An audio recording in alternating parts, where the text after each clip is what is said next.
In 1791, the Second Amendment was 27 words long and mostly uncontroversial.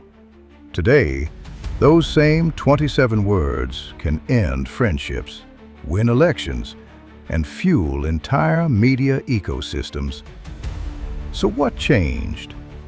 Did the founders secretly imagine a future where every American could carry a modern firearm for personal defense? Or did we slowly, over centuries, reinvent what that single sentence means? Let's go back to the beginning, before slogans, before memes, to a world where the right to bear arms meant something very different from what most people assume today. And that's going to be today's topic. If you like historical documentaries, subscribe. I mean, no one's putting a gun to your head, but you should do it. Anyway, in the late 1700s, the scariest thing to many Americans was not crime. It wasn't even another foreign invasion. It was their own government. The founders had just fought a war against a king who kept a professional standing army, quartered troops in homes, and used them as a blunt instrument of control. To them, a permanent army wasn't a symbol of safety. It was a symbol of tyranny. The alternative was the militia. And that word, militia, is where our story really starts. A well-regulated militia in 1791 was not a club, not a hobby, and definitely not an Instagram aesthetic. In most states, it was a legal obligation. White male citizens, usually between certain ages, could be required by law to own a musket, powder, and shot, and to appear for muster when called. You didn't just choose to be into guns. The state could tell you to show up with one. The idea wasn't just national defense. It was about balancing power. If the federal government ever tried to use a standing army to oppress the people, organized in state militias, would be a counterweight. That's the high-minded version. There's also the uglier side. In the South, militias weren't just about fighting foreign enemies. They enforced slavery. They patrolled roads at night, hunted down runaways, and broke up suspected rebellions. In some places, the line between militia and slave patrol was paper thin. It always seems to come back to racism. So when men in powdered wigs talked about armed citizens and social order, they weren't picturing a modern gun debate. They were picturing frontier skirmishes, imperial wars, and the constant, violent work of keeping millions of people in bondage. Out of that stew of fear, power, and obligation, the Second Amendment was born. The text we all know, a well-regulated militia, being necessary to the security of a free state, wasn't carved into stone tablets and carried down from the mountain. It was the result of negotiation. States sent their own suggestions. Some worried the new federal government might dissolve their militias or control them too tightly. Others feared that if Congress had power over the militia, it would disarm the people and rely only on a national army. And there were those who simply wanted to reassure nervous citizens who thought the Constitution had given too much power to the center. The final language was deliberately fuzzy. It linked the right of the people to keep and bear arms to the militia, but it didn't spell out exactly how. It didn't say, only in a militia. It didn't say, for hunting either. It just sat there, 27 words long, waiting for the future to argue about it. The funny thing is, for a long time, hardly anyone did.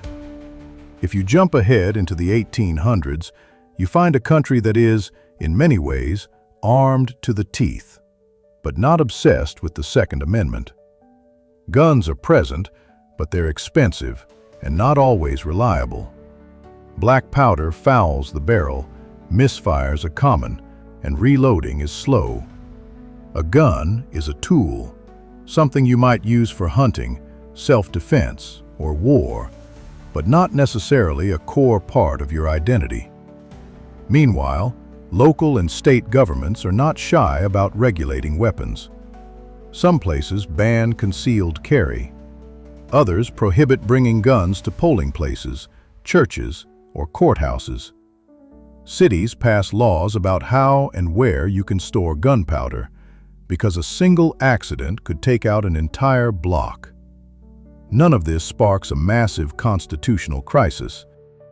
Most people simply don't think of gun laws as a Second Amendment issue. That amendment, in their mind, is mostly about the militia and the balance of military power, not whether you can carry a pistol under your coat on Saturday night. Even the so-called Wild West doesn't look much like the movies. Frontier towns like Dodge City and Tombstone often required visitors to check their weapons with the sheriff when they came into town. Local leaders, dealing with saloons, gambling dens, and long cattle drives, understood a simple truth. A drunk man with a revolver is a problem. So they regulated it. The gunfights that did happen became legendary. The much more common reality, boring enforced gun rules in dusty little towns, did not. And in the background, the Supreme Court barely touches the Second Amendment at all. For most of the 19th century, it's not treated as a big, freestanding individual right that applies to every gun law. It's a quiet piece of constitutional furniture. After the Civil War, the story gets more complicated and more charged. And wouldn't you know it, here we are talking about race again. 4 million enslaved people are suddenly free, at least on paper. They are citizens, and many arm themselves for protection, especially in areas where white supremacist violence is rampant. Southern states respond with black codes and later Jim Crow laws, some of which specifically target black gun ownership. Disarming freed people becomes part of the broader project of reestablishing racial control. At the same time, Congress passes the 14th Amendment, promising that states can't deprive citizens of their rights without due process. Some lawmakers argue that this includes the right to keep and bear arms, especially for freedmen under threat. But the Supreme Court is reluctant to use the 14th Amendment to expand federal protection of rights. For decades, it sidesteps the question. As a result, the Second Amendment remains, in practice, something that mainly limits the federal government, not the states. If you're waiting for a big moment where the court says, "Here is the clear, eternal meaning of the Second Amendment," you're going to be waiting a very long time. It doesn't come in the 1800s. It doesn't come in the early 1900s. It doesn't come until your grandparents, or even your parents, were alive. In the early 20th century, the story shifts again, not because the Constitution changed, but because the technology and the politics did. Prohibition fuels organized crime. Gangsters show up in newspapers with Thompson submachine guns and sawed-off shotguns. High-profile massacres shock the country. Suddenly, it's not just a farmer's rifle or a soldier's musket. It's rapid-fire weapons in urban streets. In 1934, Congress passes the National Firearms Act. It doesn't ban these weapons outright, but it taxes and regulates them heavily. A few years later, in 1939, a case called United States v. Miller reaches the Supreme Court. The question: can the federal government regulate a sawed-off shotgun under the National Firearms Act without violating the Second Amendment? The court says yes. In doing so, it focuses on whether this particular weapon has a reasonable relationship to a well-regulated militia. It never comes out and says, the Second Amendment protects only a collective right. But it definitely doesn't announce a broad individual right to own any weapon, for any reason either. For many decades, legal textbooks and lower courts read Miller as supporting a militia-centered understanding of the Second Amendment. Gun laws, especially at the state and local levels, continue to expand with relatively little constitutional pushback. In 1968, after the assassinations of John F. Kennedy, Martin Luther King Jr., and Robert Kennedy, Congress passes the Gun Control Act. It restricts mail-order sales and bars certain categories of people, like felons, from buying firearms. The law is controversial, but the Second Amendment is still not the central battlefield. The big fights are political, not constitutional. So when does that change? When does the Second Amendment become the rallying cry? To answer that, we have to leave the courts for a minute and talk about something else: marketing. Yup, good old capitalism. For most of its existence, the National Rifle Association was not a political powerhouse. It was a club for marksmanship, training, and hunting.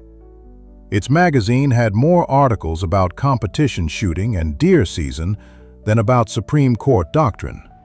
That started to change in the 1970s. Crime rates were rising. Cities felt less safe.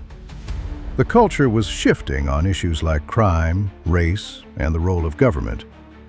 Within the NRA, a faction of hardliners wanted to turn the organization into a more aggressive political force, focused on opposing gun control at almost any cost. In 1977, at the group's annual convention in Cincinnati, that faction effectively staged a coup. It reorganized leadership and set the NRA on a new course. From that point on, the NRA increasingly presented gun ownership not just as a hobby, but as a core part of American identity and freedom. The Second Amendment, which had been relatively quiet for nearly 2 centuries, became the centerpiece of this story. Gun control wasn't just about policy anymore. It was about who you were. At the same time, manufacturers had every incentive to support this cultural shift. As traditional markets like hunting flattened or shrank, self-defense and tactical shooting became big business. Handguns and semi-automatic rifles were advertised as tools to protect your home, your family, your very way of life. It's no coincidence that in the same era, bumper stickers, t-shirts, and slogans about "From my cold, dead hands" explode onto the scene. The Second Amendment moves from the law library to the lifestyle aisle. And in the background, legal scholars and advocacy groups begin pushing a different interpretation of the Constitution itself, that the Second Amendment protects an individual right to own firearms unconnected to militia service. This view existed before. It wasn't invented from nothing, but in the late 20th century, it gained funding, organization, and media amplification. The stage was set for a constitutional turning point. It arrived in 2008 in a case called District of Columbia v. Heller. The District of Columbia had some of the strictest gun laws in the country, including a near ban on handguns and requirements that lawful firearms in the home be kept unloaded and disassembled or locked. A security guard named Dick Heller challenged those laws, arguing that they violated his Second Amendment rights. For the first time in American history, the Supreme Court squarely confronted the question: does the Second Amendment protect an individual right to possess a firearm for personal use, like self-defense in the home? By a 5-4 vote, the court said yes. The majority opinion, written by Justice Antonin Scalia, held that the Second Amendment protects an individual right unconnected to militia service, rooted in a long tradition of keeping arms for lawful purposes, such as self-defense.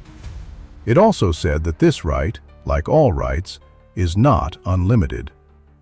The decision explicitly left room for certain long-standing restrictions, like bans on guns in sensitive places, or laws keeping firearms out of the hands of felons and the mentally ill. But the big headline was simple. The Supreme Court had officially embraced a robust, individual rights reading of the Second Amendment. 2 years later, in 2010, another case, McDonald v. City of Chicago, took the next step. The court held that this individual right applies not just to the federal government, but also to state and local governments through the 14th Amendment. In other words, Chicago, New York, Los Angeles, and your town council now had to think about the Second Amendment every time they wrote a gun law. From the founding in 1791 to Heller in 2008 is 217 years. For most of that time, the Supreme Court said little about the Second Amendment, and when it did, it leaned heavily on the militia context. Now, in the span of 2 decisions, the court had reshaped the landscape. The words in the Constitution hadn't changed, but their legally enforceable meaning had. And if you're one of those who think voting doesn't matter, well, here's the proof otherwise. In the years since, debates over gun rights and gun control have only intensified. Advocates on one side argue that the Second Amendment enshrines a broad individual right to own and carry modern firearms, including popular semi-automatic rifles like the AR-15.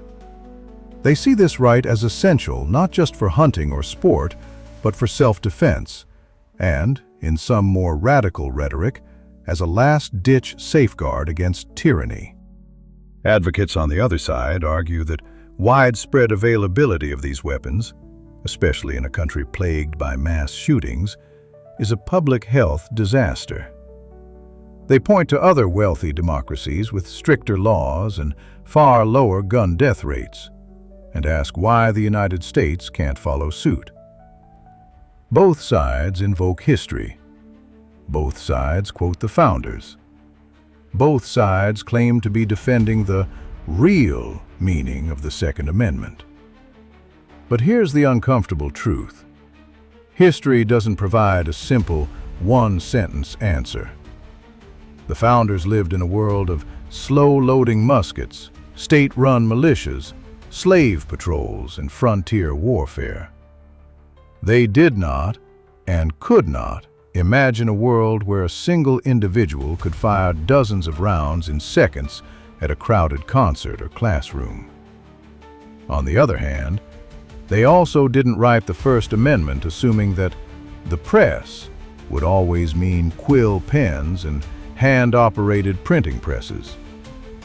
Yet we still apply it to radio, television, and the internet. So when someone says the Second Amendment only applies to muskets, that's not really how constitutional interpretation is worked for any other right.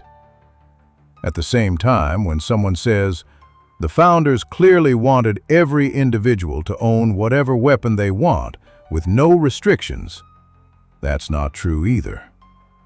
The historical record is full of regulations on where you could carry guns, how you stored gunpowder, who could be armed, and when the government could compel you to show up with a weapon. It's messy, it's complicated, and that's the point. So where does that leave us? Today, the United States lives with a patchwork of state and local laws, layered under a modern Supreme Court doctrine that really only crystallized in the last couple of decades. One state might allow permitless carry. Another might require background checks, waiting periods, and training. Courts are now weighing these laws against an interpretation of the Second Amendment that would have been unrecognizable to most 19th century judges. In recent decisions, the court has leaned increasingly on history and tradition as the standard. asking whether a modern law is consistent with how America historically regulated guns.